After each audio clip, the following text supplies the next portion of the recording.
I have a big complaint about many people's attitude toward AI. This is a great way to replace people and save money, as opposed to what are all the things we can't afford to do now? What would you do if you had a junior therapist who was on call 7/24, not a genius, but able to be supportive and helpful, understands you, knows your record, knows pieces, knows when to refer you to someone?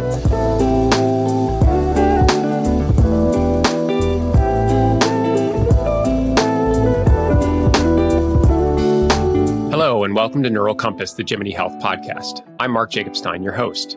At Jiminy Health, we're using AI and cutting-edge clinical science to radically improve efficacy and access to mental health care.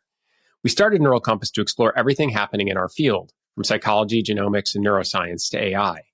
This podcast is an excuse for me to go deep with some of the world's most interesting thinkers about one of our most essential problems. How do our minds work, and how do we live happy and fulfilled lives in this age of anxiety? I hope you'll find our guests as fascinating as I do. Can AI diagnose your depression? Can it be the cure? In episode 1 of Neural Compass, Can I Trust an AI Therapist? Renowned computer scientist Lyle Ungar unpacks the promise and complexity of using AI for mental health screening, the future of AI therapy, and how AI may help us all thrive. I love this conversation and think you will too. I am really honored and excited today to have Dr. Lyle Ungar here as our guest. Dr. Ungar is a distinguished professor of computer and information science at the University of Pennsylvania, and he's got secondary appointments in almost all the other departments that exist. Psychology, most relevantly, but yes. Psychology relevant for today's conversation, also bioengineering, genomics, computational biology, et cetera, et cetera. Stanford undergrad and PhD from MIT, has published 400 articles, probably more than that at this point. And primary research focuses include machine learning, NLP, and the applications of AI to understanding psychological traits. And these days, building chatbots to be helpful. Yes, which is, of course, what we are doing here at Jiminy Health and part of what we're going to get into today and what the future holds for psychology in a world, in a post-LLM world, and how exciting that is, also how scary and what we can do to build safeguards, et cetera. So the first thing, maybe the many things to talk about today, one of the things you're most famous for is a paper you worked on entitled Facebook Language Predicts Depression in Medical Records, where you unpacked the fact that AI models can do a really good job of detecting signs of depression and anxiety, even things like suicidal ideation. And I'm really curious, first of all, for you to describe that work and then talk about what you think the implications are as we move from sort of population level studies, as this was, to thinking about clinical care. Yeah, so the work is sort of straightforward. We took a ton of thousands of volunteers from the hospital system at Penn, consented them to share their medical records, which includes whatever diagnosis of depression they have or don't have, not their psychiatric records, which are more tightly controlled, and asked them to share with their permission their Facebook posts or their Twitter. And what you find is that if you look building machine learning models of the language people use on Facebook, it's as predictive of what you have in your medical care record as a typical 2-question screen. The 2-question screen is basically, are you depressed? Are you suicidal? It's something that in theory, doctors do all the time if you're pregnant or otherwise at risk for depression. But hospital systems vary a lot on how much they do that. So in some sense, I think the answer is at an aggregate level, on average, we're pretty good at telling from language, are people depressed? It's partly people talking about being sad or lonely, but lots and lots of different words, right? It's a very subtle statistical piece. It's also not something that was coming close to replacing a psychiatrist or a clinical diagnosis. So I think in terms of where it's going is, I think, 2 things. One is pre-screening, people who should be being checked up by their, well, unfortunately, it's your physician. Right. Most depressed Americans don't see a psychiatrist. Right. This is probably your primary care physician your primary care physician, and maybe they're screening for depression, or maybe they're concerned about your broken leg. And it doesn't occur to them to ask you, by the way, how are you feeling? Which I understand. So I think in terms of screening, somewhat useful. I think for studies at a population level, super useful to tell different groups what are the characteristics of depression, what are interventions that you might be able to do when we, with people's permission, wire their phones up. People who are depressed, not surprisingly, spend more time at home. They have different patterns. They spend more time doom scrolling on Facebook. They do a bunch of things, which you might want to give people feedback There's an on. interesting question as to whether or not that's causative or correlative, by the way. But well, we have pretty good questions. So I haven't done it. Other people try. Here's $100 if you stay off Facebook for 2 weeks. And the answer is you get a tiny bit happier. On the other hand, you get depressed, you spend a lot more time on Facebook. So we have pretty good notion of causality in both directions. Facebook makes you a tiny bit on average less happy, and being depressed makes you spend a lot more time on Facebook and a lot less time out seeing people.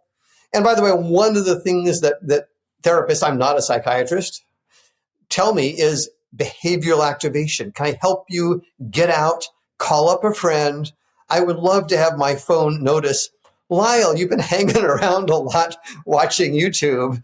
Maybe you'd like to call up Mark and say you have It's so lunch. interesting you bring that up because, of course, one of the things I want to talk about in greater depth later in the conversation is sort of notions of thriving and some of the work that you've done with Marty Seligman and others over time. And of course, one of the observations there is like the thing we know that helps keep people from a behavioral perspective is levels of social interaction, right? More social basically, interaction. my summary of Marty Seligman stuff, and he has 5 dimensions. I have 2. The only things that matter are relationship quality and meaning in life. Do you feel like you're contributing to the world, either being successful or helping people through your church? There's lots of forms of meaning. Right. And the one I focus on is relationships. It's Viktor Frankl crossed with are you getting out to see friends and family in meaningful ways? It's very interesting because 20 years ago, I worked on a project called Looped with Sam Altman, where we were trying to connect people in IRL, right, in real life, using phones, using technology to facilitate interaction and enhance serendipity, as we used to say. And I remember a long conversation when I explained what we were trying to do to my mother, who was curious. She said, "Oh, a cure for loneliness." And I remember thinking, like, what an amazing articulation of the product and service that we were trying to put together. Sadly, Loop didn't particularly succeed. And the problem of loneliness and facilitating interactions IRL is much deeper and much more complex than we were able to solve, certainly in 2005. But I'm curious, though, to pull on this thread about sort of the connection between sort of predictive power of language. And you mentioned sort of 2 things. One was sort of pre-screening and then sort of the population scale stuff, which the population scale stuff is super interesting, but doesn't help me with an individual person. The pre-screening thing is fascinating because it begs the question of sort of consent regimes. It's one thing in a Penn context to ask a patient of the UPenn system if they're interested in sort of participating in research. How do you think about that in terms of, like, I'm an ordinary person coming in to see my PCP for my annual well visit, hopefully, if things are going, well, I'm actually showing up for that. What does that look like for me to give my PCP sort of permission to dig into my socials? Or do we think that that's reasonable, or are there other ways, other data sets that could be maybe substituted? It can be done well. It can be done badly. I can imagine pregnant women come in, you're at risk for postpartum depression, even prepartum depression. You might well get consented from your doctor. Hey, can I monitor some fraction of your communications with your permission, with the usual HIPAA privacy? And tell me who I should contact. You, do you have a partner I could contact? Who can I talk to? Can your doctor call you? That, I think, is super promising. Yeah. The other side, I saw there's a wonderful charitable organization in Britain that's been around for a couple hundred years. And they said, we're going to be helpful. We will monitor people's tweets and identify suicidal ideation. And if we find it, we'll notify them and their friends. Not for profit, super well-intentioned, did not go over well. I can imagine. Right? Hello. I'm worried about your friend, Mark. Think he might be suicidal. Right. So I think there are plenty of cases where even well-intentioned people, quite apart from less well-intentioned organizations trying to make money, you have to be super careful that it's not creepy. Well, one of the things, so I think about this a lot in terms of when you think about screening, Yeah. I think about sort of a combination of like, what's the AUC, right? What's the area under the curve, which for the uninitiated is essentially like, how good are these sensitivity and specificity? And they usually can be sort of played off against each other. But if it's a perfect test, you have no false positive, no false negatives, everything's great. But like those don't exist at all. And so what's the AUC? But then also what's the prevalence? So if the prevalence of a condition is very, very high, it's okay, for example, if there's the occasional false positive. If the prevalence is very, very low, false positives become a real problem because you're teeing people up for further testing all the time when they shouldn't need it. And also sort of what's the downstream intervention.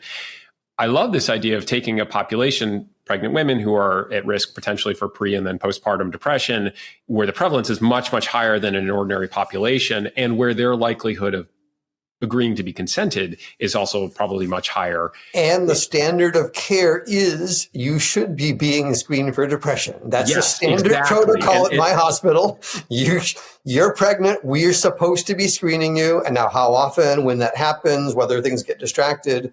But I think there are plenty of cases like that. How far does that go? I don't know. At the moment, most of these things have so many false positives for your average person.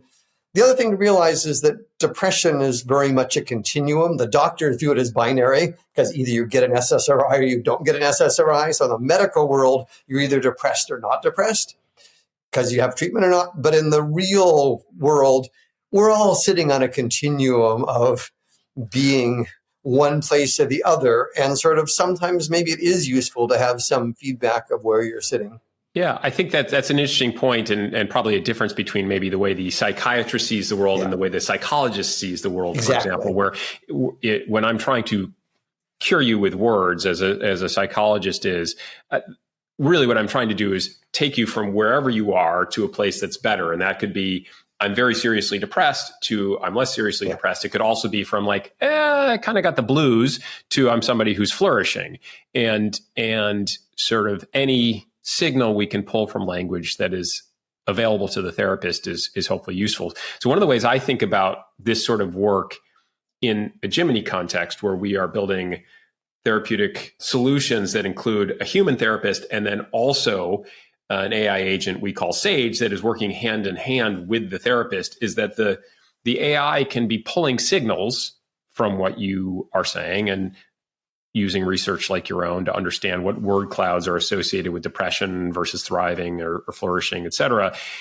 to inform the therapy and inform the therapist, but not to be like definitive, right? To your point, it's not like yes or no, here's your SSRI, but rather I'm going to have a more expanded view of how you're doing that includes signal that I've pulled from things like your words. And I think even in the future, I know there's interesting research in terms of like tone and tenor of your voice or even expression of your face. And all of those things will be just. I think the dimension of where things are going is going to be not so much monitoring as if you're in therapy often, the current mode, you go for 45 or 50 minutes once a week, and then you maybe get given homework on a piece of paper or not. What I see much more is much more supportive intervention, that it's 10 o'clock at night. I'm feeling like crap. Oh, could I talk to someone? I can't call up my therapist. Is there a chatbot there? It's not going to have the full big picture yet. It's not going to do a treatment plan. It's not going to do many things there, but it will be there. It will have access to the therapist's records. It will know my history. It will not have to monitor my Facebook posts, which most people don't post enough anyway. It'll be talking to me. Right. How are you feeling, Lyle? Why did you call? What prompted you to pick up the phone? It will be there. It'll be supportive. In fact, it can ask specifically probing questions in regards to how are you doing? Yeah. Exactly. So I think for me, in some sense, the promise of this is way more just in time, small micro doses of call it treatment, call it support, in the context of a broader treatment program. I think people often, I have a big complaint about many people's attitude toward AI.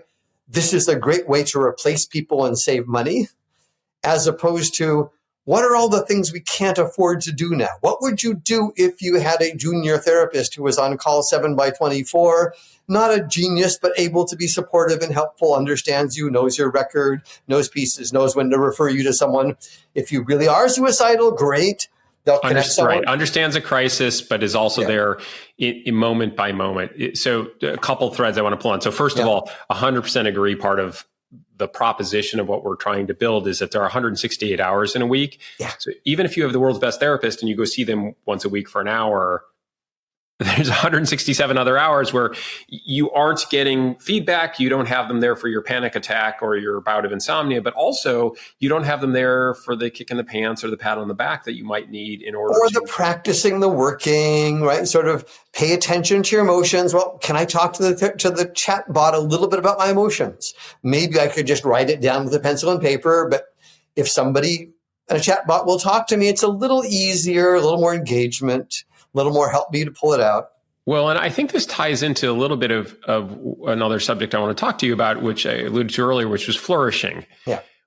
Because there's a difference between most of the world, mental and behavioral health today is set up largely to take care of people who are not doing well, either pathological forms of anxiety and depression, or even more serious mental illness, schizophrenia, bipolar disorder, et cetera, and isn't really set up to help take somebody who's like, my life is kind of meh, to somebody who is really happy, or even somebody who's like a little happy, who could be happier. And anyways, this notion of flourishing and achieving eudaimonia, flow, happiness, whatever your measures of this are not something that people have leaned in on very hard. And part of that, I think, is because of the cost, right? The health system doesn't want to pay for you to be happy. It wants to pay for you to not be sick. Longer conversation. But I think that the other piece is, we don't have enough therapists to take people who are like, I'm okay, and help make them happier. We don't have enough therapists to take care of the people who are terribly depressed and terribly anxious. Right. And so part of the promise of where we head with AI and mental behavioral health is, as we can provide more access and scale, hopefully we can start to think more about flourishing. I'm curious, you've done a lot of work with Marty over the years. How do you think about, what are the interventions that matter?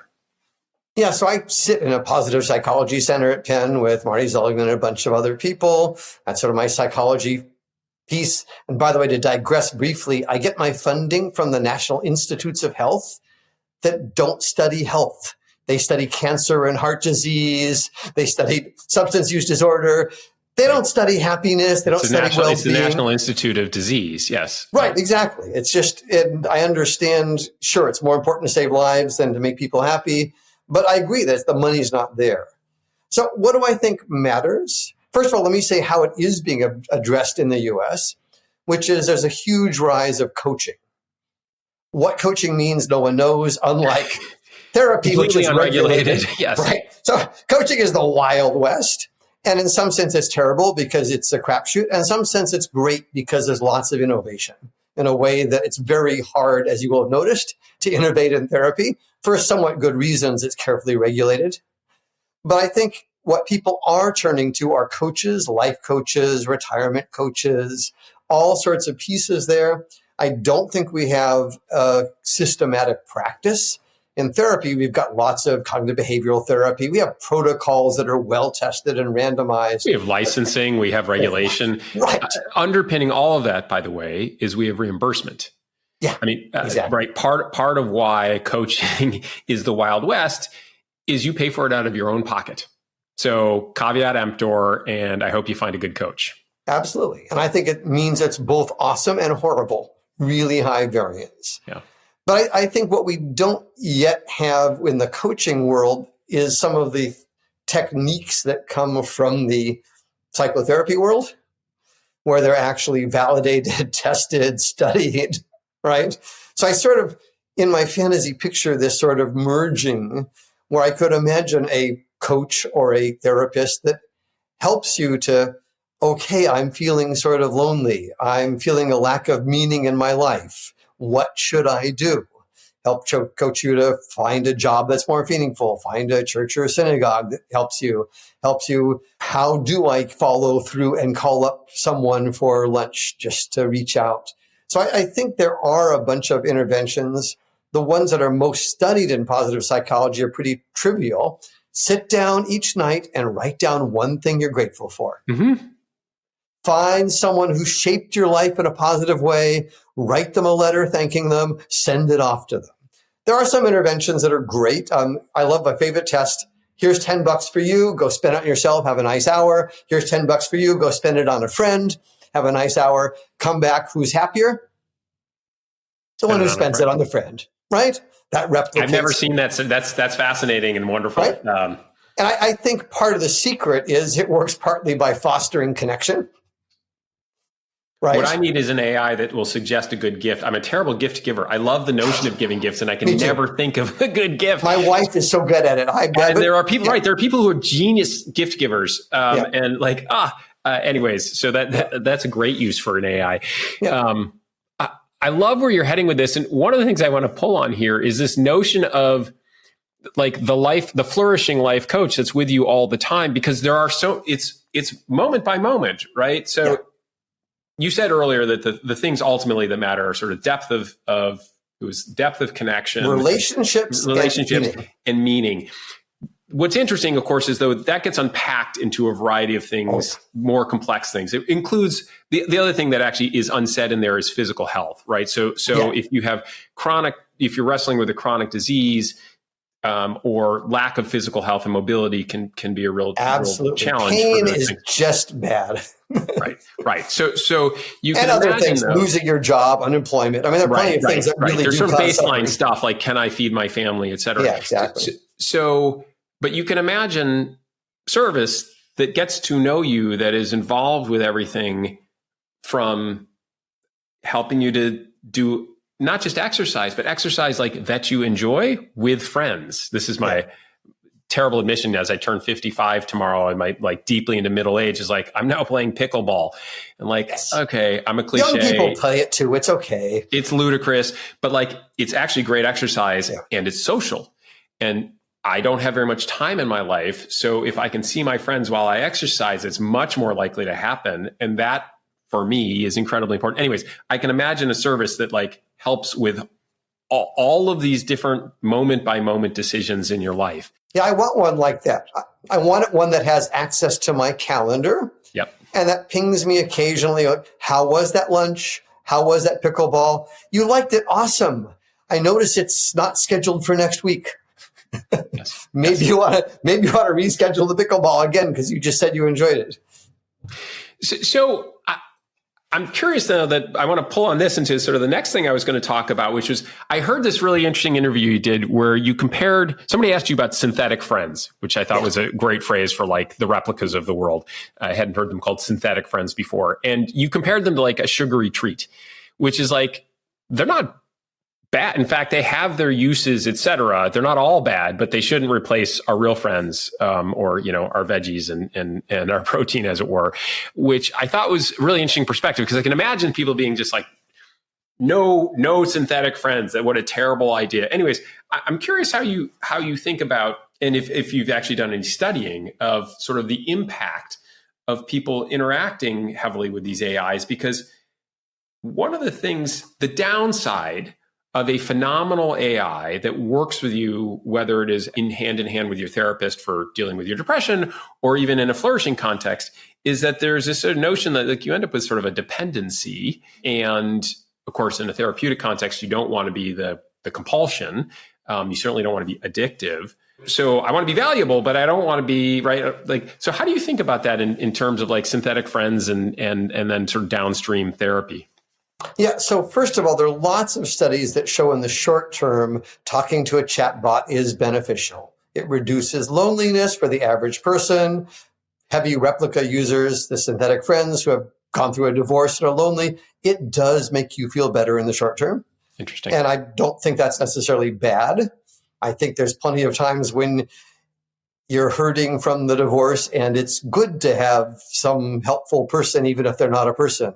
There's only studies just being done right now on longitudinal, what happens over many, many months. And the first time I'm seeing, I was talking to someone, Dunnigan Folk, a PhD student at University of British Columbia, and he's showing these longitudinal results where how much do you use the chatbot at one time? How does that predict your happiness 2 months in the future? Goes the wrong way. In the short term, they make you happier. In the long term, at least the current systems, where you talk to a synthetic friend, makes you less happy. Hmm. Why? One hypothesis is displacement. If Right. you're spending time talking to the bot, or if you're spending time watching videos, or you're spending time scrolling on Facebook, you're not spending time with people. I would love to see bots that were more pushed to, let me talk to you. Great. We've been talking for a half hour. Why don't you go and talk to a real person right now? Let's talk about how you might do that. Yeah, my prior is that you're right, that the displacement is the essence of the problem. Right. Unfortunately, among many other things, like the economic models for people who make something like a replica are, the more time you spend with me, the better. Sure. Most of these companies sell engagement, which is how many hours did you spend this week and do you come back next week? But let me be optimistic. I think there are certain markets. I've worked with Roblox, which is a gaming platform designed to make good experiences for children. I work with them. They want to have civil, friendly discourse. They want to make the kids play well with each other. I could well imagine as a parent, I'd be happy to pay a little premium to have Roblox, to have an extra cost feature where it says, awesome, you've been doing a great job. Now it's time to go outside and play some soccer or something with your friends. Well, and maybe even it does better. It notices that somebody who is your friend, Jimmy, is also playing Roblox right now and is like, like maybe it's time, call Jimmy for a play date, right? I mean, so they're already trying to set up already friends in cyberspace. And I think we don't have enough studies, but I think it's plausible. Well, I think the basic conclusion in psychology is having friends with humans in virtual space is better than none, but not as good as physical space. So I'm not sure it's terrible for people to have Roblox friends. A lot of boys have very social gaming and some girls, very social gaming ones. I have suspicions it's better to be in physical presence. I'm a big believer in just being with someone. It's a pity we're on Zoom and not, face to face. I will tell you, the way I think about the technology is that it's wonderful if it is the milieu for facilitating the interaction. So I go back 31 years. My very minor league claim to fame is that I invented fantasy sports in my living room 31 years ago. And so I didn't actually invent fantasy sports, but I invented fantasy sports on the internet. And the goal was always, this is a milieu around which mostly men could have a social interaction and conversation that maybe is hard for them to have emotionally. I used to say, like, you don't call up your buddy on Monday and say, hey, how are you feeling? You looked a little sad, because that's not the masculine thing to do. Right. Fortunately, gender roles and some of these things have changed over 30 years. But if I call you up and say, did you see, Patrick Mahomes and Josh Allen play? And anyways, I kicked your ass in fantasy sports. It's a way of checking in on you, and it's a milieu around which you can have the conversation. And I've always thought technology can be really wonderful for that. But the economic model, it's important that the economic model supports sort of lack of addiction and attention, or otherwise, this is the reason that Apple can get you off of their phones. Right, sure. They already made their money. They're not selling engagement, they're selling phones. Right. It's hard for Facebook to do anything other than sell engagement because that's what they sell. Yeah. So I think the economic model is somehow fairly deeply broken. And I think the only hope I see is as people realize and pay more attention, what makes me have a fulfilled life, what doesn't.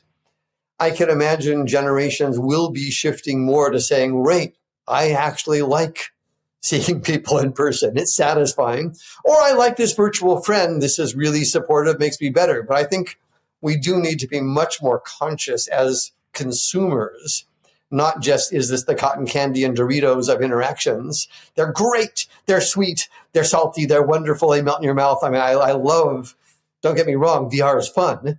Right. But I do worry that people aren't taking the longer term view. Friends are slightly annoying and they cost effort and time to maintain. And it's hard to pick out the damn gift. Pardon the language. Well, and usually, I mean, in addition to everything else, they usually don't live next door. Yeah. I mean, the thing about the internet, especially now that it's in your pocket, is it's right there and it's instant. And if you go on TikTok, I know that you like these dance videos, and boom, there's some dance videos.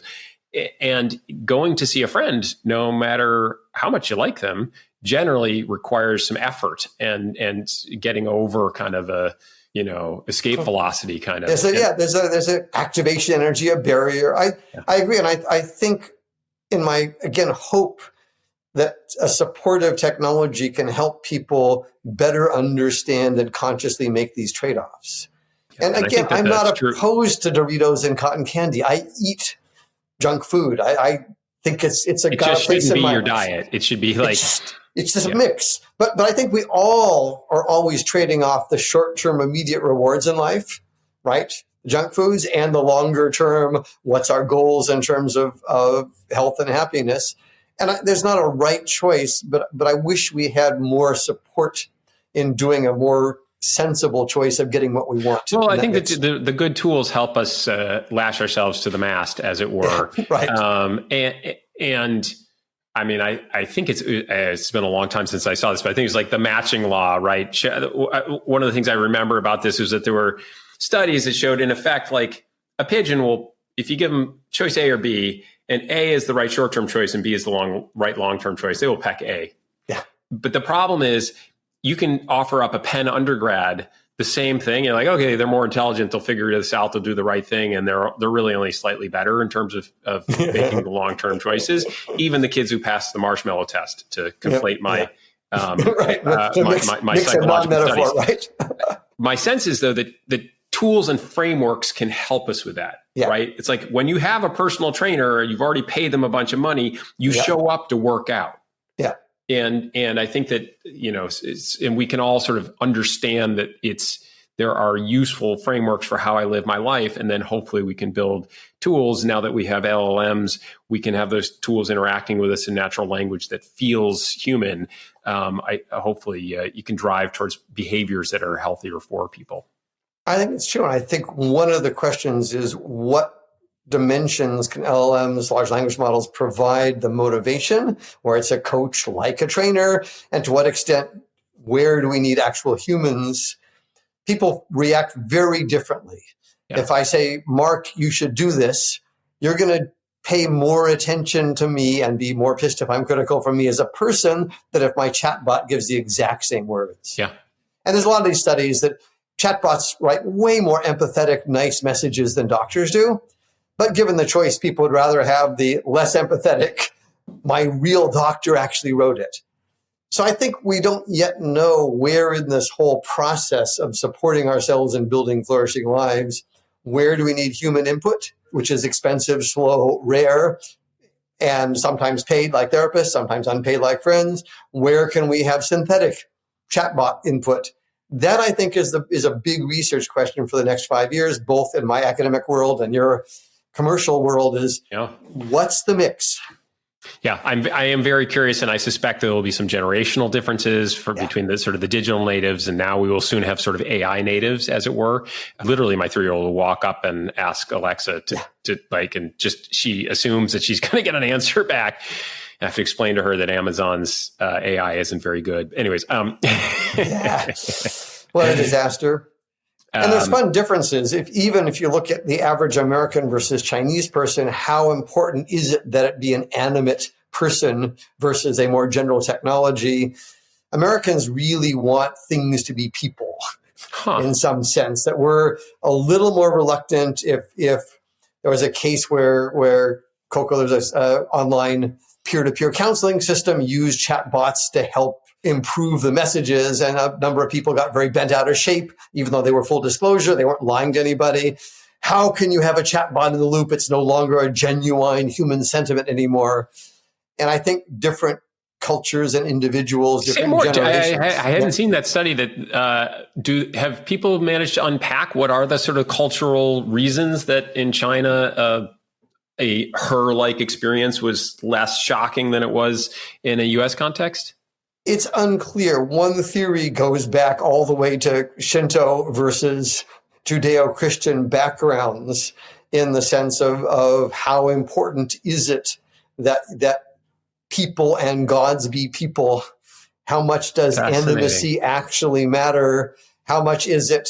If you think of a pantheistic world, well, as the Quakers say, there is that of God within everyone, but a Shinto or a more naturalistic, there's God in everything. Or everything is somewhat animate. If you believe that the trees are alive, which they sort of are.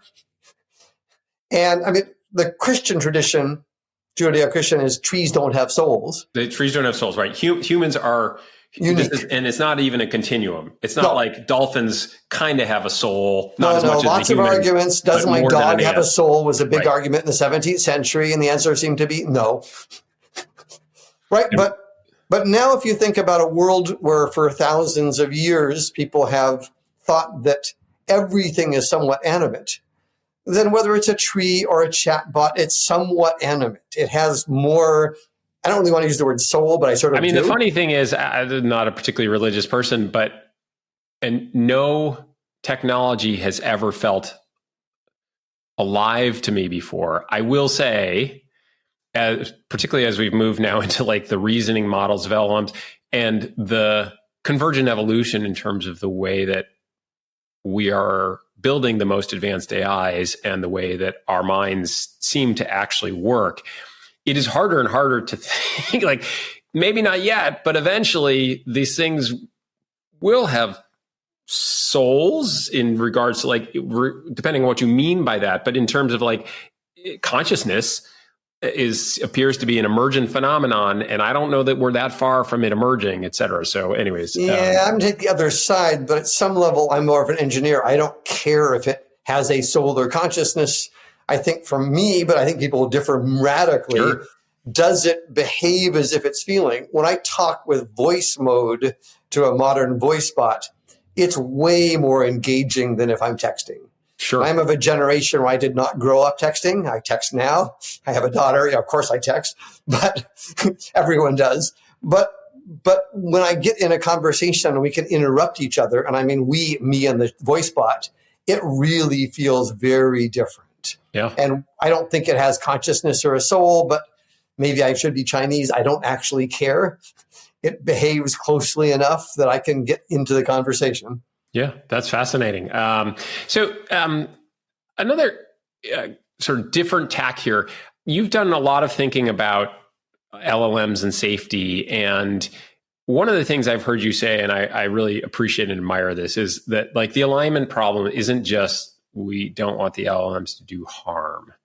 We want the LLMs, they need to do good. And the interesting thing, of course, is we've taken what is already a challenging problem and made it that much more difficult. I'm curious sort of your perspective on this, and then also things you're seeing on sort of the research frontier that give you hope or not in terms of ability to solve some of these alignment challenges. My current belief is that the big companies have the wrong concept on alignment. They're trying to align the chatbot to do the right thing and be good. And my question increasingly is aligned to who or to whom? Is it aligned to some company selling me pizzas? Is it aligned to my value system? And I do think there's certain universal values we have. Most of us believe it's bad to kill people, but there are a lot of values where we differ somewhat. And so I think what we're going to need to make are not just LLMs that are aligned to do good, but your LLM and my LLM should be aligned to what we care about. My value system matters. I'm not religious. I do believe in social action, whatever it is. I derive value from mentoring students. That's sort of important to me. Those values need to somehow be recognized by the LLM that supports me. So I think alignment in the general, my biggest worry, David Chang has a great statement that people are not afraid of large language models. They're afraid of capitalism. My first thought was, what? And my second thought was, oh, right. Whose large language model? Right. Maybe it's Sam's or Elon's these are people, I think, with good intentions for the world, but it's not clear that our values are fully aligned. Maybe. Maybe, I don't know, right? Who knows? I'll grant you that for one of the two. Anyways, yes. Right, but my point is that in some sense, I don't trust that current large language models are aligned with my values. They're made by, I was going to say men, they're pretty much all men, wealthy men at this point, who have a very particular value proposition. We talked earlier about engagement as an unfortunate driver. These are either for-profit companies or companies that are de facto for-profit companies. And their value system is somehow shareholder value, making money. Okay, I'm a capitalist. I understand that. But on the other hand, I want to... It may or may not reflect their value system. Probably there's a lot of tight overlap, and like thou shalt not kill, et cetera. Yeah. But right, hate speech bad, et cetera. Yeah. But like it gets interesting around the edges. And of course, even the things that seem universal, like one man's freedom fighter is another man's terrorist, et cetera, it's a very, very hard problem. I think you raise an interesting point, which is maybe it's like a personal problem, and like it should be about Lyle's values when you are interacting with. It's an interesting thing to think about in a therapeutic context, because then I think it's sort of a combination of the patient's values, but also the sort of the guiding therapist and kind of where they're thinking about trying to take somebody, because you may encounter a patient who has values that are anathema to the therapist. I actually don't even know how they handle this. You're a therapist, you have a racist patient. You're trying to cure their anxiety and depression. I don't know if part of your job is to also help them see the world in a more open-hearted way that is less racist. I'm actually not sure what a therapist is supposed to do in that situation. It gets particularly funky if you're then talking about the alignment challenge for an LLM that is working with that therapist. But I think at least the therapists are trying to help you with a long-term well-being and not short-term. I think a lot of LLMs are going to suffer. They do suffer from what I call the TikTok phenomenon.